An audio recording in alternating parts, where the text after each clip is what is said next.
Hello and welcome back to my English classes. I hope you are safe at home. Now today we are going to see class 9th poem The Lake Ills of Innisfree by William W. Yeats. Now first I will give you the central idea, then the summary of the poem, and then the character and about the poet. Central idea. The central idea of the poem is that to find peace and quiet, one should live close to nature and far from the noise and bustle of city life. Now here William is saying this, that we should live away from the noises of the city life. Nature is quiet, peaceful, and it is beautiful also. So he is saying in this poem that one should live in peace, and to get peace the person can live near to the nature. The poet wishes to go to the lake Ills of Innisfree, where he will live alone and lead a simple life. Now he wishes that he should go to the lake of Innisfree and stay there alone and away from noises of city, the lights of the city, and led a simple life. The natural sounds of the buzzing bees, singing of crickets, and the linen's wings will be heard there in nature. Okay, because in cities and towns we hear the noise of various vehicles, the sound of musics and all, blah blah blah. But here he talks about that he loves to listen to the buzzing sound of bees, singing of crickets, linen's wings, and so on. Such is the effect of the place on the poet that even midst of the din of the city life, he can hear the gentle sound of the lake water lapping the shore. Means the effect of nature, the effect of the lake of Innisfree is so much there in his mind that even though he is living in the city, he can hear the sound of the lake water coming to the shore, touching the shore and moving back. Now we will see the summary. In the poem, the poet declares that he plans to go to the Innisfree, where he hopes to find some peace. Okay, here he doesn't want to live in a noisy place like city and towns. He wanted to live near nature, and he plans to go to Innisfree. There he wishes to build a small cabin of clay and wattles. Okay, there he decides, because forest में तो आपको पक्का मकान तो मिलेगा नहीं. You have to build your house on tree or like that with the clay and wattles. He would have 9 bean rows and a hive for the honeybees. He is saying this, that while he will stay there, he will have 9 bean rows and a honeybees. छत्ता होता है बरइयों का, वो मिलेगा. He would live alone in the glad midst of the sound of bees. He will be living between the bees. Means छत्ता उसके cabin पे रहेगा, and he will be hearing the buzzing sound of the bees.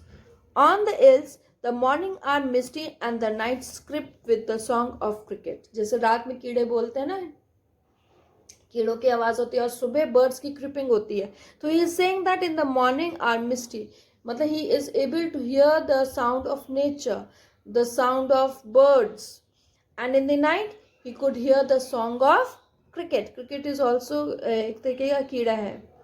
At midnight, Innisfree glimmers with countless stars. ठीक है, when he is there in the open area, if he sees up, he will be able to see countless stars. A crimson glow pervades the island at noon. In the evening, linnets fly around. जो वो होते हैं कीड़े, दो पंख वाले जो कीड़े होते हैं, है ना, वो उड़ेंगे. Flapping their wings, moving their wings loudly, and then the sound comes, like buzz करके sound आती है ना, वो कीड़ों की आवाज सुनेगा. The poet misses Innisfree deeply when he is in the city. He is saying that I'm missing that peace, that the sound of bees, the sound of birds, the sound of cricket, and the stars as he is there in the city. Every night and day, when he stands on the roadway of pavements, he can hear the lake water lapping the shore. As though he is there in the city, he is able to hear the sound of water coming to the shore. The poet carries these sounds deep in his heart and waits for the moment when he can be back in Innisfree. Now once he has gone and he एक effect उसका इतना ज़्यादा उसके mind पे है, उसके heart पे है कि he can even hear those sounds and he wants to go again. So he is waiting for the opportunity to go back to Innisfree. Now we'll see the character, and the narrator is the poet himself. The poet lives in the city, but he loves nature and longs to return to peace and tranquility of Innisfree. Matlab he wants to go back to the nature, a place where he spent a lot of time as a young boy. He is weary of the city. He is not liking the city because city is very rush. People, so many people are there, various types of sounds and pollution is there with its roadways and dull grey pavements. He is fed up with those roads, dirty roads and all. He decides to go to his idyllic place of his childhood, where he will build a small cabin of clay and wattles for himself. Now he is willing, as now he is a young man and he has spent his childhood in Innisfree. So he again want to go back to Innisfree and build a cabin of clay and wattles. He will plant 9 rows of the bean plants.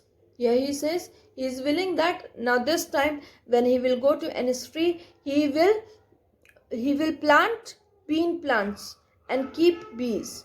Bean plants को रख के उसमें bees को रखेगा. He will live alone in the glade, and the only sound to disturb the peace of his new abode will be the sound of honeybees. Means like the sound of cars, vehicles in the city, he is saying that only one sound will disturb him, and that will be the sound of honeybees. The poet knows he will find peace and comfort in the beauty of the early morning. Now when you go back to the nature, okay, the morning is very beautiful. The purple noon and the star-filled night sky of Innisfree. Now he is missing those things when he was there, when he was a small child. Such is the full of the place on him that even in the city he hears the gentle sounds of the lake, water lapping over the shore. मतलब वो childhood का, वो nature का इतना effect उसके ऊपर है कि even now, though he is there in the city, many sounds are there, he could feel, he could hear the gentle sounds of the lake water which is coming to the shore. Now we'll see about the poet. William Yeats was undoubtedly one of the greatest poetical figures of first half of the 20th century. First half means आधे तक. He was an Irishman and was always conscious of his Irish background. He used Irish legends in his poems. He also wrote romantic and philosophical poetry. He is well known for the dramatic and prose writing too. मतलब not only he wrote poetries, he wrote prose also. He wrote dramatic plays also. He was awarded the Nobel Prize for Literature in 1923. Along with his friend Lady Gregory, he founded the Abbey Theatre in Dublin and pioneered the Irish literary theatre. Means he has established the theatre in which Irish was there. Some of his better known poems are The Wild Swamps at Cooley, Leda and the Swan, Easter 1916, Sailing to Basilium, and The Second Coming. In his plays, he used masks, mime, dance and song to convey his own symbolism. Okay, he has given various types of effects in his plays. I hope you have understood the central idea, summary and about the poet and the poem. Please keep on liking and comment on my channel, My English Classes. Thank you.